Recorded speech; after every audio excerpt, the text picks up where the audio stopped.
So, why are you guys going to India?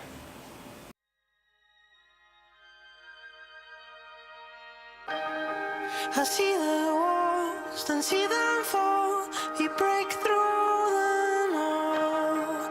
I see you crawl, now you stand tall. Grow and grow till tall.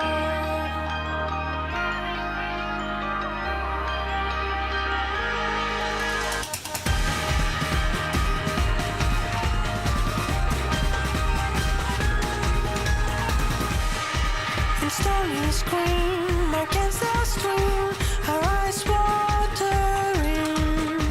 Jump into lakes, the surface breaks. We swim underwater and on into. What's something that you're most excited about going to India for? I'm excited to go to the orphanage and meet kids. And work with them. How are you feeling? Excited. And I'm tired. I only slept an hour. Yeah. I'm sick. And I've been up for 24 hours. No sleep. I want to go to sleep. It's crazy. The culture. I like how they're all like just how different it is over there from here. How do you feel? I feel good right now. I'm actually not tired at all. Adrenaline is a wonderful thing, and coffee does wonders for your body. I'm gonna laugh when Yeah, when you throw up. How many hours did you sleep? I slept 3 hours. So I think it's a lot compared to most of the people here. Yeah. It's double what we do. But these are the risks they have to take. The thing I'm really excited about in India is being able to go and see the youth.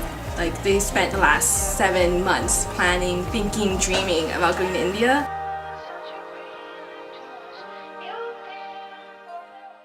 Today, on our first day, what we did, we stayed in our house and we went over all the rules, like typical. And then we went to Baby Sarah's home. And while there, we got to meet kids who were mentally disabled and regular kids, and they were orphanages. And we got to help them out with their community garden. We picked up the trash, we pulled out weeds. And like what really impacted me is that I really like how there's people who actually care about kids who are being abandoned and other just kids who parents do not care about. And I really like how they treat them, and these kids are full of love. They're recovering from everything that their past, and then they were abused and everything, and these kids just come up to you with their open hands and they just want to hug you, which is really precious to see. Like, sometimes you just need that loving. And then after this, we went to a private school, and they're really small, like nothing compared to our schools. So what did you think about the classroom? I really liked it. It was different, taking off your shoes. We don't do that in America. Well, the main difference I saw, they all respect their teachers very much, and they all participate. Like, she doesn't have to call on anyone. And another thing, the way they teach math is so much easier than what we have to learn. I like that. They're like very, very smart. It made me like feel dumb being in there. And we went to a public government school for very poor children, and that was a really interesting experience. So my background is I'm a high school teacher. I teach mathematics, and it was really interesting for me to be in the school and compare and contrast how education is done in India and how education is done in America. To our surprise, there wasn't really many differences between a public and a private high school in India, yet everything was completely different when it came to comparing an American high school and an Indian high school. An example, their lessons are very fast-paced. The students must comprehend both English and Tamil because the lessons are taught by the teacher in both languages mixed in. My favorite person throughout that whole day with working with those kids was this little 8-year-old girl. Her name was Monisha, and she had such big dreams. The first thing that happened was when we brought them over to the university was I just smiled at her and she immediately grabbed my hand and she asked me, "Do you want to be a doctor? Did you take a plane here? What village are you from?" She was just completely ecstatic about everything.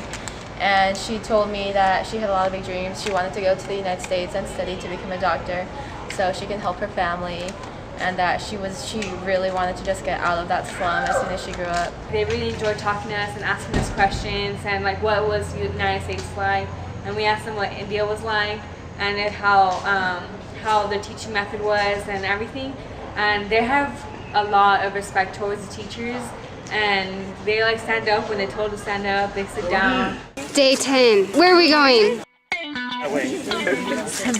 Down a long stone road. Okay, let's go. Lead the way.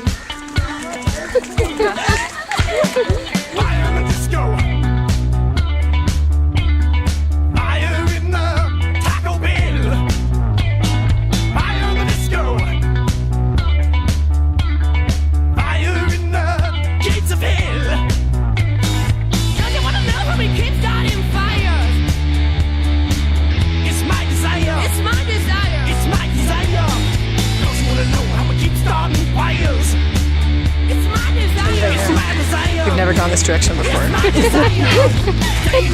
Where are you? Oh my god! Karina! We are finding that we are lost. That there must have been an easier path to get to there. And that now we may have to forage through the forest. Oh my gosh. We're in the jungle. Oh my god, we're getting chased by monkeys. I think this is the funniest field trip I've ever been on in my life.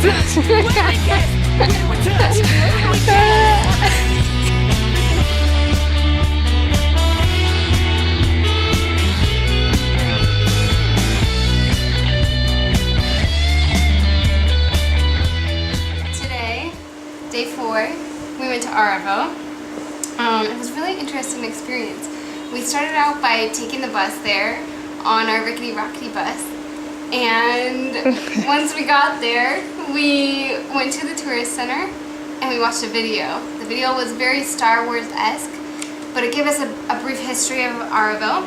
So there was a lot of meaning attached to this place as its own utopia.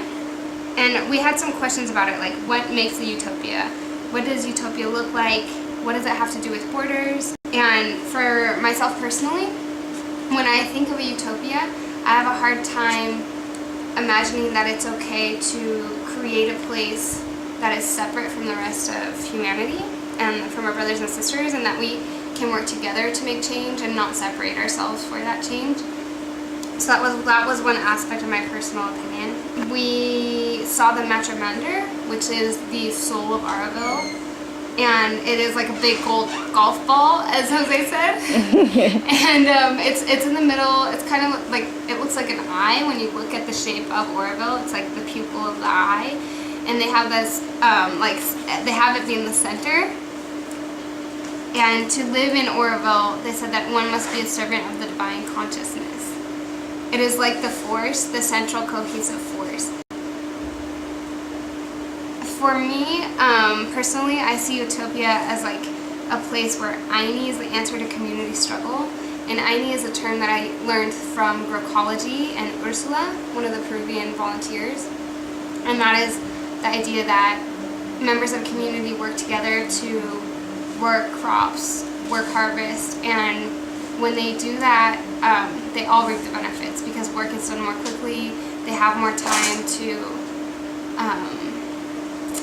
to like eat together, praise the earth, make music, enjoy their day, and they all reap the benefits together.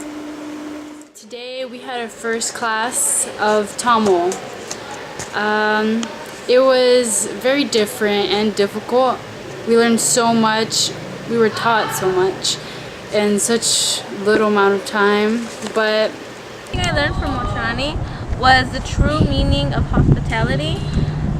She took the time off to come to our house and teach us Tamil every day. For example, she cooked twice for us and it really made us feel welcomed. Most of us were homesick and we missed home, and that just made us feel loved by someone who we didn't really know that well. People would always ask me, why India, why are you going? I would usually explain to them what we were going to be doing with part of CLP, but they still wouldn't really understand. What is CLP? CLP is safe and inclusive.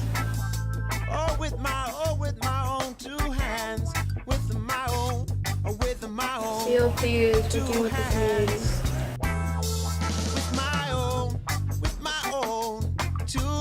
It's more like a family of people that really want to take time to really think about issues in the community. CLP is working with controversial issues.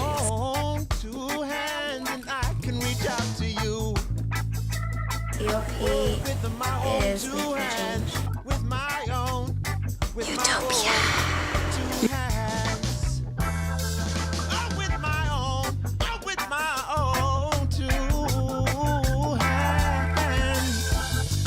I want to thank everybody who helped us come here and make this come true.